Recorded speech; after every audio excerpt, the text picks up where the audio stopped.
Good morning, everybody. It is Alistair, aka That Pesky Social Worker, coming to you from my yard again, but it's a little vibrant this morning. I don't know if you can hear the woodpecker in the background that's decided to make himself known. I'm also out here with Grace, so if you see me like dart off to the side, concerned, I'm just trying to keep an eye on my child. So thank you for coming back. Today is part 2 of the Anatomy of Grief, and today we're going to be talking about kinds of grief. So yesterday we defined grief and we defined bereavement, and what we ultimately came to is that grief is the emotional distress that's caused by being bereaved. Well, what does it mean to be bereaved? Bereavement is when we experience the loss, of someone or something. I want you to hang on to that for later, that something part. And then just to be in the state of bereavement is to have lost someone, essentially. So I was a home health and hospice social worker prior to moving back to Virginia. So a lot of the terms that I'm going to be talking about in terms of grief are related to traditional grief in the sense of it's tied to death. But in talking about the different kinds of grief today, I want to talk about other forms of grief that I think some people would coin non-traditional, but given the situation and circumstances that we're in right now, globally, societally, nationally, all of the Lees, um, all these different aspects of identity meeting together, I think that this is a really important conversation to be having. So there's actually 4 types of grief that I wanted to be talking about today. And the first one is what we would call normal grief. Now, I want to qualify this because I don't really believe in the word normal. I could go on a whole tangent about the word norm and normal. The short version is that shit doesn't exist. It's mostly what general people do.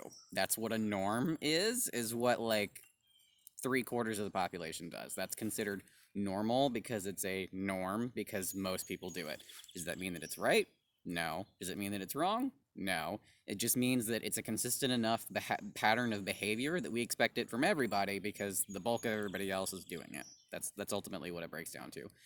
So what do we mean by normal grief? Because grief isn't really something that we would qualify as normal. It's healthy, but I feel like it's going a little bit much to label it normal. But really, normal grief is something that is a grief response in response to a loss that is expected.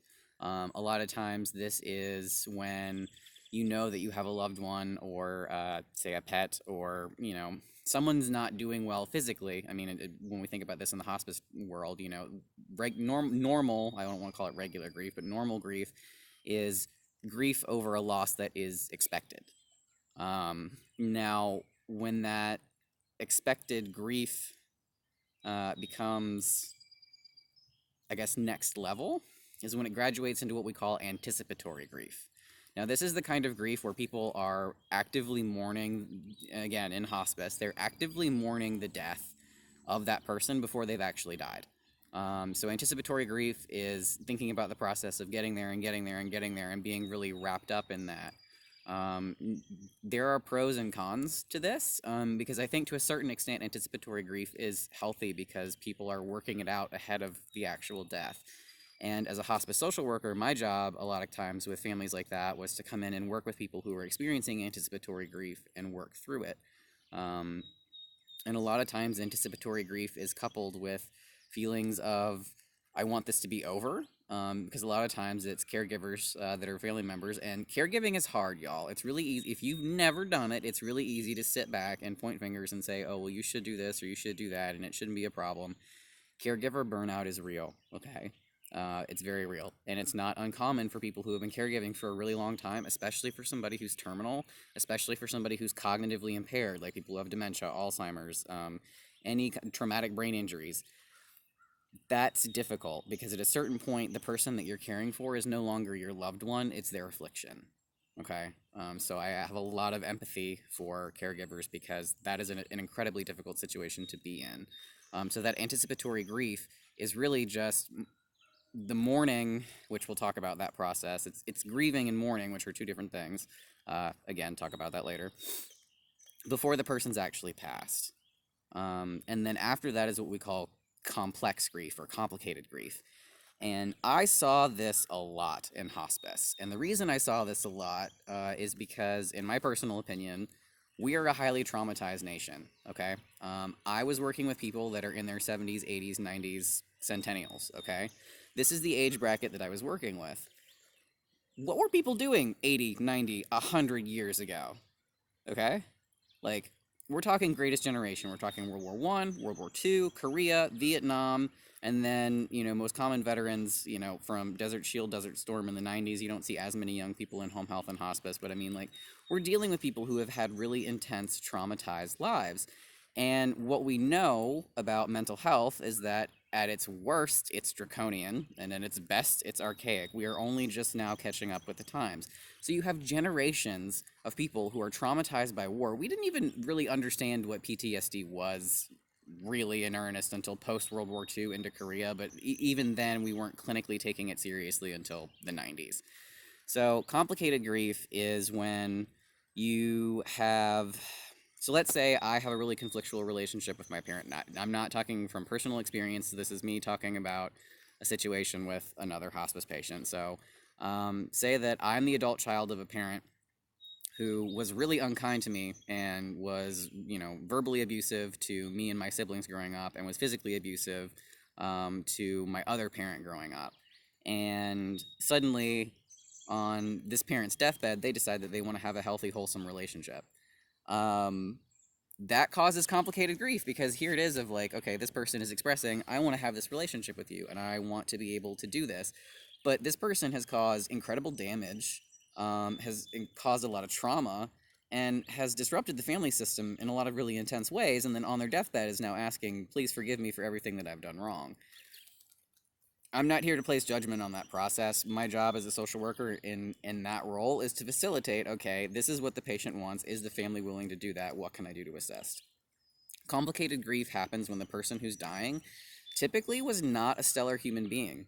And I know that that's a very crass way of putting it, but I mean, truly, that's what it is. Complicated grief arises when there's a complicated relationship with the person who's dying. You see this a lot, again, like I said, with adult children who are taking care of parents that were abusive when they were growing up. Now, a lot of older people don't recognize abusive relationships as abuse, because when we think about abuse, we think about, physical contact and things like that. Also, content warning, because the next piece of grief we're going to be moving in towards is more modern. But we tend to think of it as being that instead of the emotional neglect, the emotional abuse, the verbal abuse, the psychological. Like, all we take that for granted. We just assume if you're not getting hit, then nothing's a problem, and that's not true. So complicated grief arises when there's a complicated relationship between the person who is grieving and the person who is dying / has died. And that can lead to maladaptive coping skills, meaning that we're not coping with our grief very well. That means we're drinking, we're doing drugs, we're being promiscuous if, we're a sexually active human. We're making not good choices because we have feelings of sadness and anger and relief, but also bitterness. I mean, it's a torrent of emotion that creates that complexity. And that's one of the most dangerous kinds of grief, honestly. The last type of grief that I wanted to touch on is actually something that I've been thinking about not talking about, but because I'm a social worker and social justice is a part of what I do, that is part of my job. So some of you may have been seeing the Justice for Ahmad hashtag that's going on, and what happened is that on February 23rd, there was a young man named Ahmad who was out for a jog in a neighborhood, and he was gunned down by a father and son. And up until recently, they were not held accountable for shooting him. And this is a prime example of white privilege, because as a white man, I can go running through a neighborhood and, for the most part, don't have to worry about my safety. It shouldn't be a privilege to just engage in outdoor exercise, especially during quarantine. But that is something that's real, and that happened, and that's going on in our country. And if that's not something that you believe in, I really encourage you to take a long look at all of the young black men that we have lost due to racial prejudice in this country. Black lives do matter. Type that into Google and see what pops up. Do some self-education. I very strongly encourage it. So why am I talking about Ahmad when I've been talking about all these other griefs? Okay, yes, this was a man that died, but what does this have to do? Well, the fourth kind of grief that I'm going to be talking about is what's known as disenfranchised grief. Okay, And I'm flipping in my planner here. So what disenfranchised grief is, and this actually came from, I was trying to find a way to formulate the right words for this. So shout out to What's Your Grief. That's actually a website that I was looking at this morning to tighten up my content. So they put it really well. That disenfranchised grief is basically anyone that is experiencing grief that's been told that they shouldn't, either because there was no actual death, there's stigma around the death, or there's stigma around the situation in which the person died. Okay, so anyone who is not, sorry, doing a child check. So anyone who is not a straight white male has had a lot of confines put on their grief, especially when it comes to being a person of color in this country and experiencing an unjust death. When it is put in your face that you are not valued at the same level as somebody else with a different skin tone, and then you're told not to be angry and not to be upset and not to protest. And this is an especially difficult time because most of us are under stay-at-home orders right now. So the idea of gathering, marching, protesting is really, it's unsafe, but it's also difficult because that's how we would normally address these issues. But because we're on lockdown, we're having to talk about it in more social media streams because I feel like this is something that needs attention. Disenfranchised grief happens, the most tangible example is in communities of color with what just happened with Ahmad, but also when we think about the LGBTQ plus community as well. Like disenfranchised grief, I know many people. I was gifted to have a lot of queer elders growing up who had friends and partners who died during the AIDS crisis, and hearing story after story after story about how family members wouldn't come to funerals if somebody had died of AIDS because that was God's punishment. I mean, people had all kinds of rationalization for this. And another form of disenfranchised grief that I'm seeing playing out more and more is something that we would also call comparative grief, which is where so say I'm sitting down with imaginary Tim, okay? So I'm sitting here and I'm saying, man, things are really hard. She's still over there. Let's just say I lost my dog. It's shaping up like a country song. I lost my dog. I don't have a girlfriend. Things are tough for me right now. And then comparative grief is when Tim says, oh, you think that's bad? Listen, okay, I'm getting ready to get a divorce. Yours just left. My mom is in it basically becomes a show-off game of who's got the worst grief. And I hear this a lot in comparisons between people who are quote-unquote essential and non-essential. I think there's a really poor word choice. I understand the meaning behind it, but there's better ways to be talking about this because the comparative grief is, well, at least you get to stay at home. I hear this a lot from my healthcare workers when I was working in a home health and hospice agency, when people at home would be talking about their grief around having to stay home, not having a job, having to take care of the kids. The rebuttal from a lot of nurses, PTs, OTs, some social workers was, at least you get to stay at home. As a social worker, I was pulled out of the field first. Our discipline was one of the first pulled out of the field when they were making the decision to stay at home. And a lot of what we were told was, well, at least you get to stay at home. And in a way, that is, and I don't, by any stretch of the imagination, because I'm very close friends with some of the home care nurses that are still on the team, even though I'm not there anymore. I very much appreciate the danger that they place themselves in every single day. It's also really invalidating to other people to say, well, because you don't do what I do, therefore you don't have the right to grieve.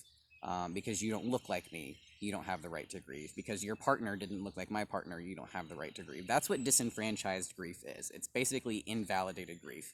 It's being told, yeah, no, technically you experienced something that was really traumatizing and grief and loss, but we don't recognize that because of who you are, what you believe, who you love, any of those things. So that's what disenfranchised grief is. So I hope that that's been informative. I know that was a lot in one place. If you have any questions, please drop comments, let me know. I hope this has been helpful. I know this is really heavy for kind of early in the morning. I really appreciate everybody sticking around and learning more about this. Tomorrow I'm actually going to be talking about the process of mourning and what that looks like and how that's different from grieving. So with that being said, I hope everybody has a good day. I hope that this has been helpful, and I will catch you tomorrow morning. Bye.